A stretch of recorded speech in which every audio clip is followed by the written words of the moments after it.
Hello, hello, hello, everyone. Happy Wednesday. I'm Claire Jones. If we haven't already met, I'm an author and small publisher committed to changing the world for the better through inclusive stories and practices. And we are jumping on today for my Authorvision Facebook Live series, where I interview the amazing and inspiring authors in my network to discuss the personal visions that have shaped our lives and careers. So if you're joining us, please like, comment, share below. Let us know that you're here. And today I'm talking to Elise. Yay! And I believe we met at the San Francisco Writers Conference, yeah? Yes, we did. Yes, we did. Awesome. I was like, all right, I have that nugget up here somewhere. Yes, I can remember having at the party. They had a party and we're all sitting together, a bunch of authors and having fun. Yeah. Toasting you. Right. I do remember that. I mean, it feels like ages ago, even though it was just February. Crazy. Yeah, this year's been a lot packed in. Yeah. Well, let's dive on in. Tell us about your backstory. How did you get to where you are today?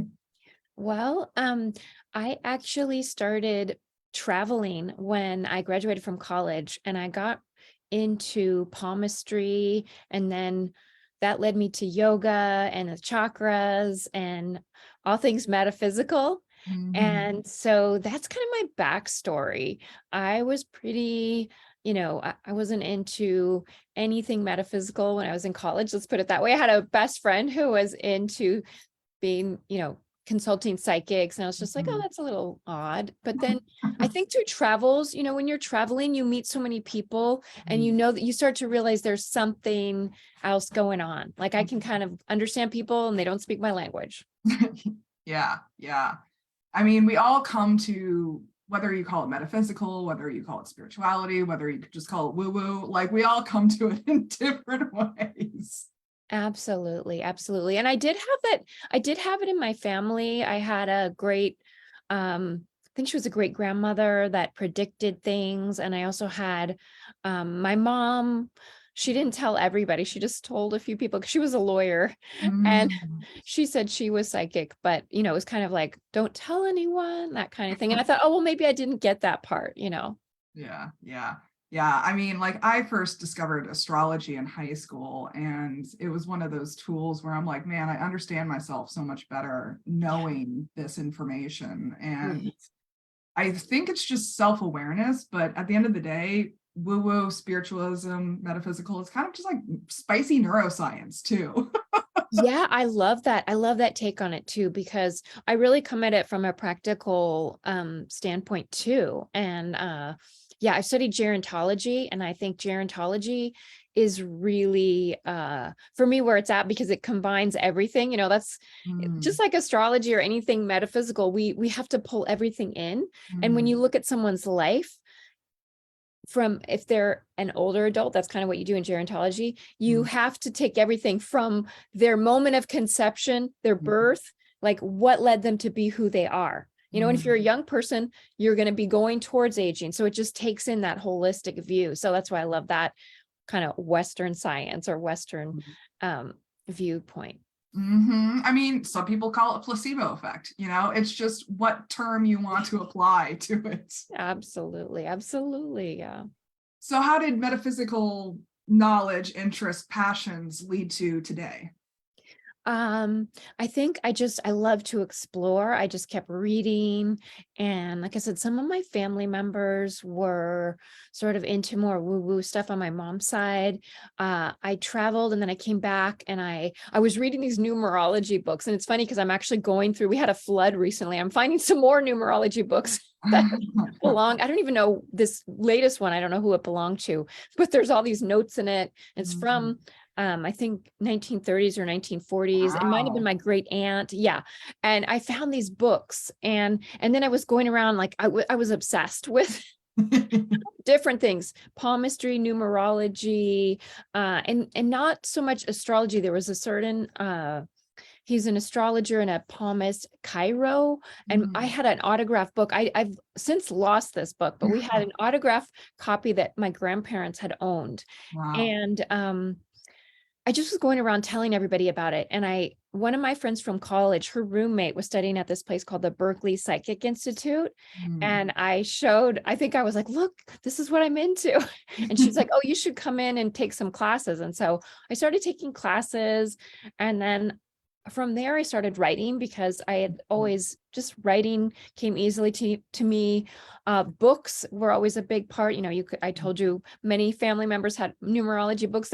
We had so many books in our house that my brother said we had more books than our high school library. Oh, wow. So I've always been surrounded by books. And so I just started writing.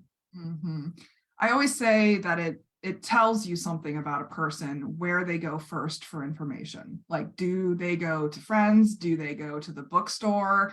Do they go to, a parent? Like, I was raised in a family that went to books. Like, every time we had a problem, we're like, all right, off to the bookstore to solve our problem. Right.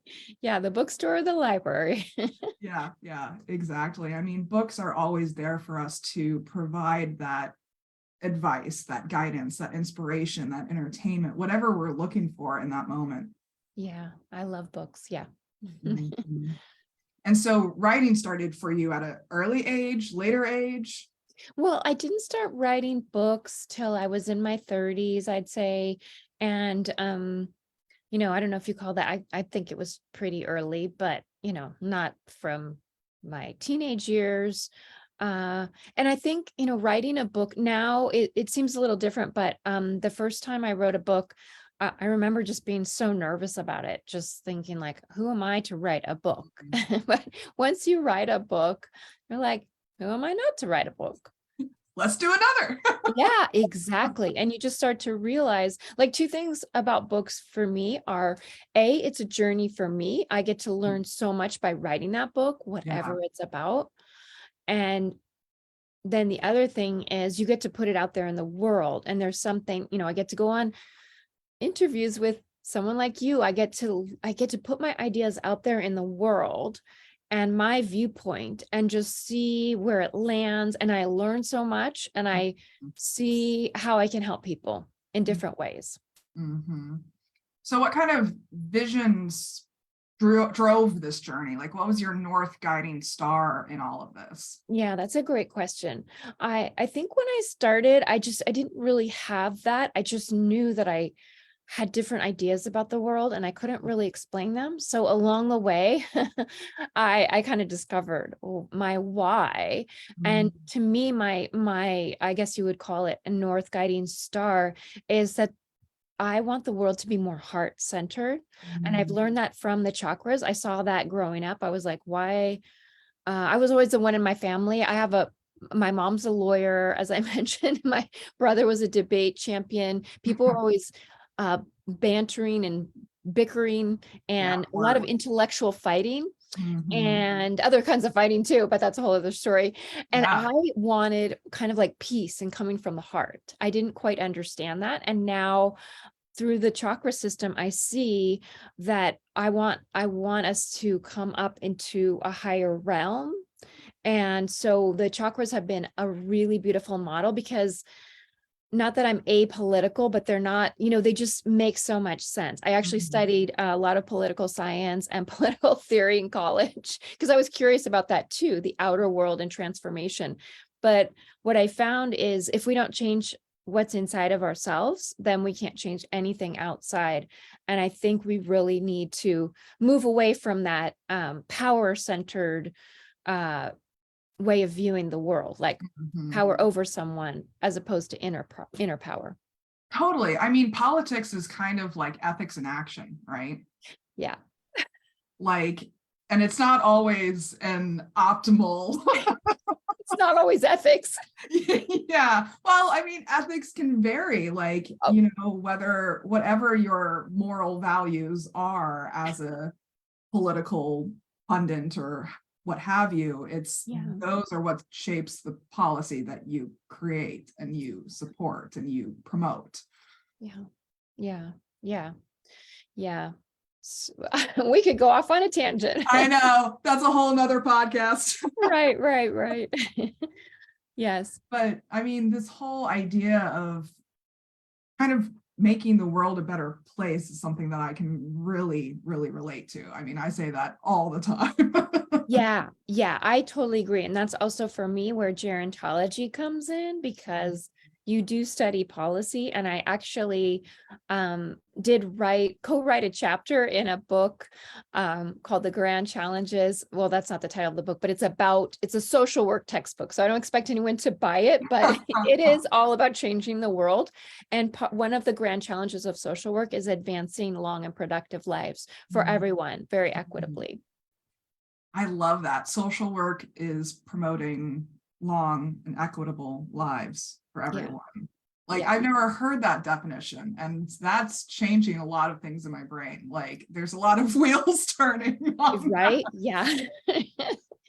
because I mean, I was thinking about this the other day, is like, how can I support life supporting organizations? Like the people who support life in all shapes and forms, not just a certain type of life. Like that's actually one of the big things that I address in my novels, is like, how do we make the emphasis as many lives as possible, not a select few lives that are Yes. uplifted.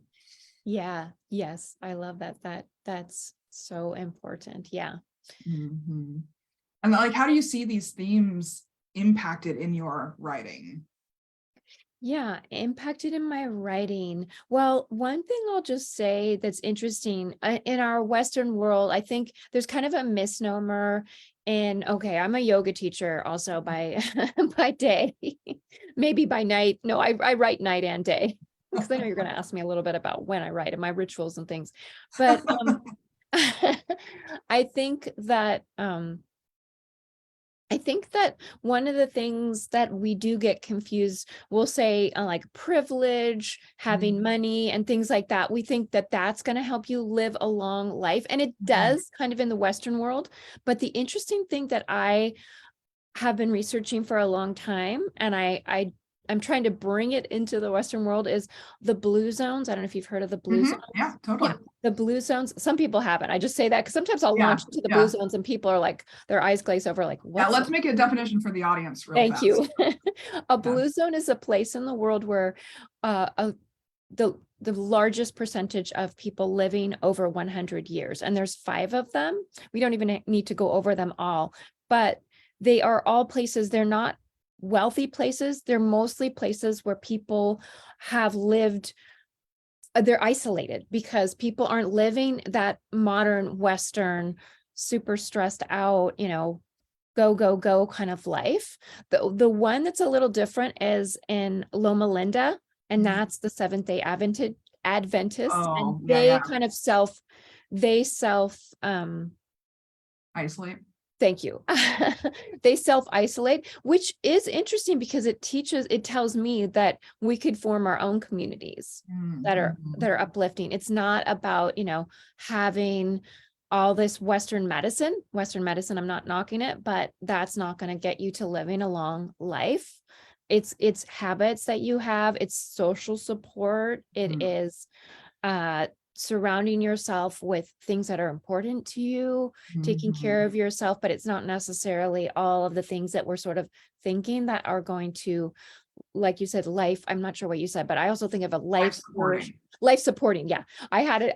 I spoke with a naturopath recently, and she said life nourishing. So life supporting, life nourishing, those things don't have to be commercial. Yeah. Yeah. I mean, it's not like we all are looking for that magic pill, right? And happiness is not a magic pill. Living long is not a magic pill. Like, we want the easy way out, but that's not how it works. Yeah. And we've kind of been conditioned that way too, if you think about it, because I don't think people in the blue zones, they're sort of living in more in the moment kind of lifestyles. Yes, totally. I mean, how many times have I considered moving to the one in Greece? Yes. Yeah. There's an island in Greece. Yeah. That one sounds, I know. One of the things I want to do is visit that blue zone and several others. Yeah. Yeah. I think there's only like a couple hundred people living on that island, and they're living their best life. Definitely. Yeah. So what lessons did you learn along the way throughout this journey? Well, what I did learn is, being present, living in a way that's maybe different than, I don't want to say how you were brought up, because people are brought up in different ways. Totally. There's a lot of diversity in that, but not finding what's important for you. What's important Mhm, in your heart is going to be different than mhm, what's important in my heart. And little rituals and the chakras. My latest book is actually a revamp of a book I wrote a while back, but Chakra Tonics. And what I love about that is it's an easy way for people to start to understand what the chakras are, because they can be intimidating. mhm, Also, incorporating that with healthy drinks, because drinks are a really easy way to sort of savor the moment. Have a cup of mhm, tea, make a mhm, smoothie, make a juice, and that slows you down automatically. And when you think about what is this drink or this ritual doing for you in the moment, and how that's going to apply, like how that's going to help to balance and bring you what you need today or in this moment. mhm. I mean, that's something that I've had to really practice over the years, being in the moments, because I have one of those brains that is always thinking ahead, always strategizing ahead. Like, one of the best ways I help myself fall asleep at night is planning. Because it's an autopilot activity for my brain, is just like strategizing and planning. It soothes my brain. Right.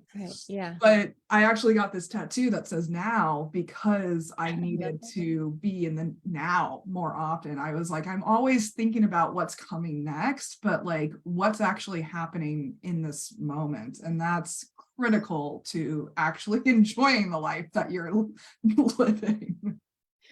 Absolutely. And I have a similar brain where my brain goes million miles an hour. And I think I also saw that in family members. Mhm. A lot of my family members have certain forms of ADD. Mm, yeah. and and it made me think, like, how do I want to express this in the world? How do I want to express it? And I think there is something, I mean, the chakras, what I've learned is I have a lot of air, and that Mhm. air is not that grounded. So Mhm. I want to ground myself and be in the moment more, but also use that ability to see the big picture, because the air is like, you can go way up high and fly around, Yeah. vision things. I want to have both. I want to be able to ground those visions as well. Mhm. Mhm. Yeah, I can totally relate to that. My brain is 100% air. It's good for creativity. It's good for writing. You just have to, bring it to this earth plane. Yeah, yeah. And I wanted to go back to something you said earlier too, in terms of like being unafraid to live a life outside mainstream cultural conditioning, Yeah. because we often get pushed into these categories of like, you are blonde, you are brunette, you are redheaded, or you like dogs, you like cats, you like horses, like whatever category it is, that becomes such an identifier for Mhm. us as a whole person. Yeah. But they often are pre-assigned to us Yeah. in a way that doesn't actually match our internal alignments. And I think that that level of self-awareness you need to build for yourself in order to even identify those alignments within yourself is like the precursor step to all of this. Yeah, definitely. Mm. In Well, oh, go go ahead. ahead. Go ahead. I was just going to say, in Indian medicine, everyone has a blueprint. Mm, And I love that, because everyone has a unique blueprint that was formed at the moment of conception.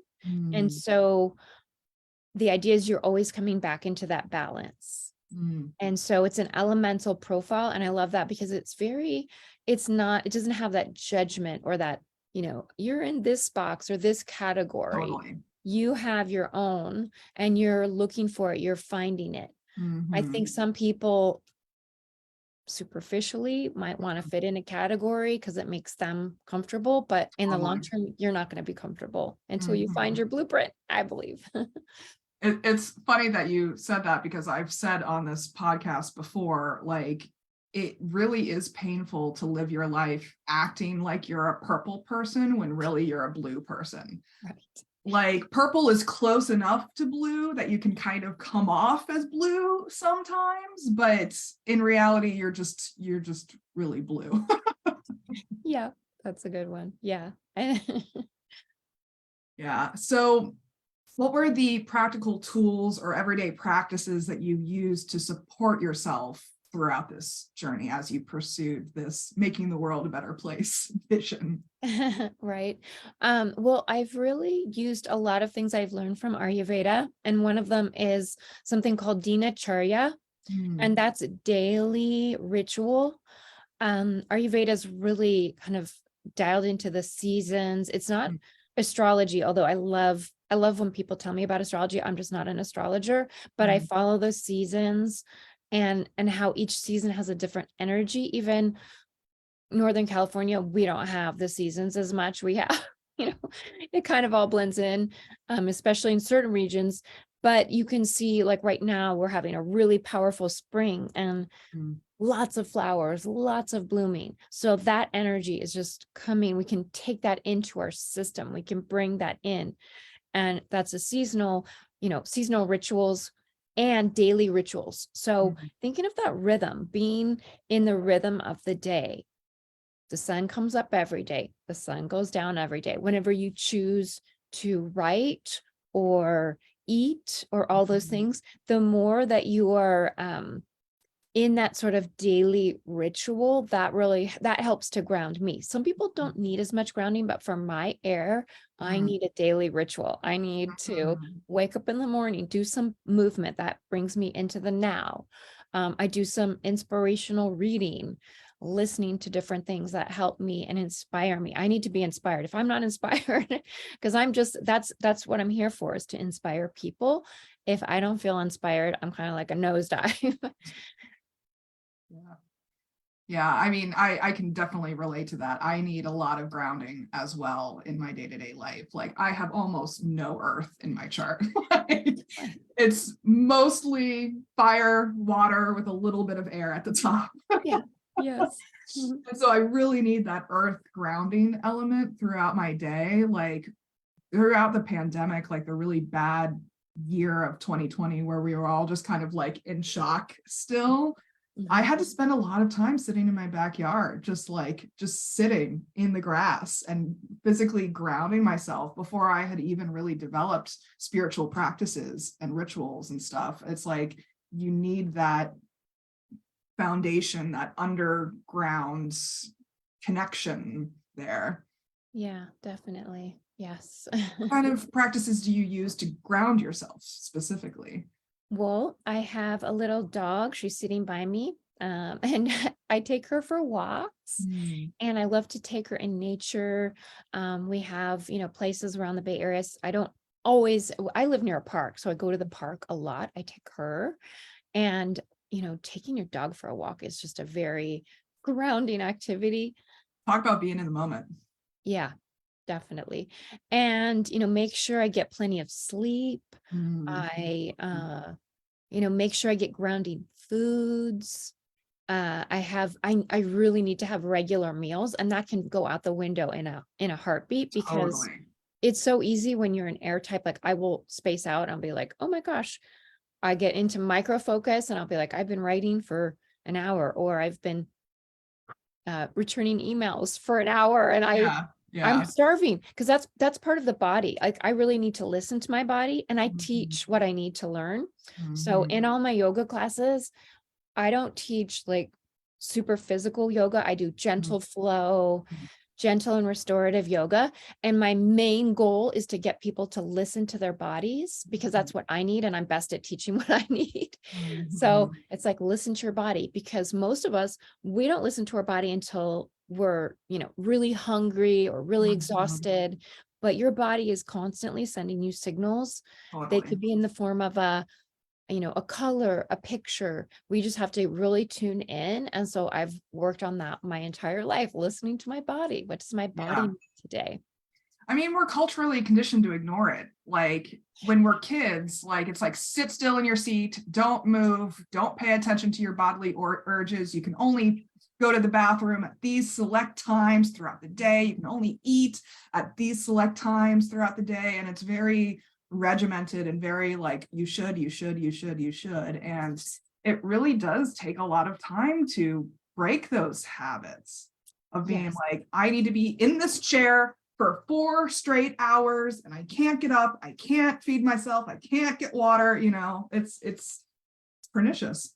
Yes, definitely. Yeah.